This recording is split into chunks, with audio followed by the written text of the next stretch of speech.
नमस्कार मंडळी, simply food with तेजश्रीमध्ये मी तुमचं स्वागत करत आहे। सध्या तरी आहे ना शॉर्ट व्हिडिओज तुमच्याकडे येत होते। मी रेसिपीज करत होती, पण फुल व्हिडिओ मला रेसिपीज टाकायला जमत नव्हत्या। सो शॉर्ट व्हिडिओज मी बनवायची आणि ते मी तुम्हाला तुमच्यापर्यंत ते पोचायचे। सो ते तुम्हाला कसे वाटले? मी आता फिशचं केलं होतं, बोंबील फ्राय वगैरे, कोळंबी सुक्का केलेलं, तर ते तुम्हाला कसं वाटलं ते मला नक्की कमेंटमध्ये सांगा। आणि आज आपण दाखवणार आहोत की चिकन फ्राय आपण कसं करणार आहोत ते तुम्हाला मी आज दाखवणार आहोत। तर चला तर मंडळी, आपण बघूया आता चिकन फ्रायसाठी लागणारे साहित्य। हे बघा, आपण आहे ना हे बोनलेस चिकन घेतलेलं आहे। म्हणजे नरम जे चिकन असतं ना ते आपण घेतलेलं आहे। त्याच्यामध्ये थोडंसं मीठ घातलं आहे मी, आणि अद्रक, लसूण, कोथिंबीर आणि 2 फक्त हिरव्या मिरची त्याची पेस्ट केली, ती त्याच्यामध्ये टाकलेली आहे। आता मी थोडंसं मीठ घातलं आहे, आणि ही लाल मिरची पावडर आहे ती, हे 2 छोटे स्पून जे आहेत ते 2 छोटे स्पून लाल मिरची पावडर घातलेली आहे। आता मी याच्यामध्ये आपला जो घरगुती चिकन मसाला असतो ना तो घातलेला आहे। कमीत कमी 2 टेबलस्पूनपर्यंत तुम्ही घालू शकता। ऑलरेडी चवीनुसार मीठ घातलेलं आहे याच्यामध्ये। आता याच्यामध्ये थोडासा मी चाट मसाला पण घालणार आहे, धना पावडर थोडीशी,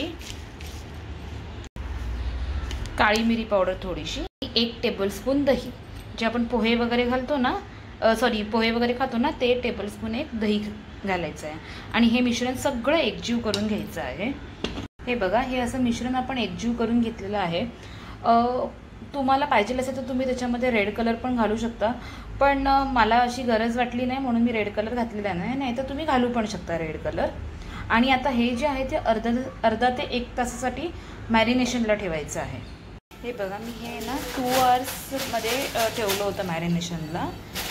तेल गरम करायला ठेवलं आहे।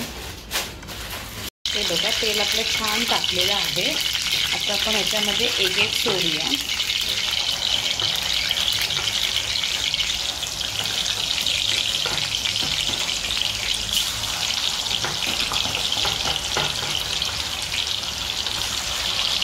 हे बघा, मीडियम गॅसवरती आता हे चांगलं फ्राय करून घ्यायचं आहे। असं तुम्हाला दिसेल आता, हे बघा असे फ्राय होत चाललेले आहेत ते। हे बघा, अशा पद्धतीने आपले चिकन फ्राय हे रेडी झालेले आहेत। एकदम मस्त दिसायला असे दिसत आहेत, आणि खाण्यासाठी पण टेस्ट एकदम मस्त लागतं। तुम्ही नक्की ट्राय करून बघा। आता ह्याच्यावरती आपण थोडासा चाट मसाला लावूया।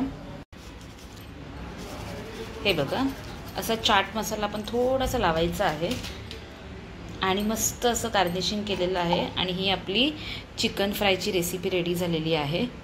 मस्त जसं टेस्टला लागतं। तुम्ही नक्की ट्राय करून बघा, आणि आजची रेसिपी तुम्हाला माझी कशी वाटली हे नक्की कमेंट करून सांगा। अशाच नवनवीन रेसिपीसाठी आपण पुन्हा एकदा भेटूया। Till then take care, bye.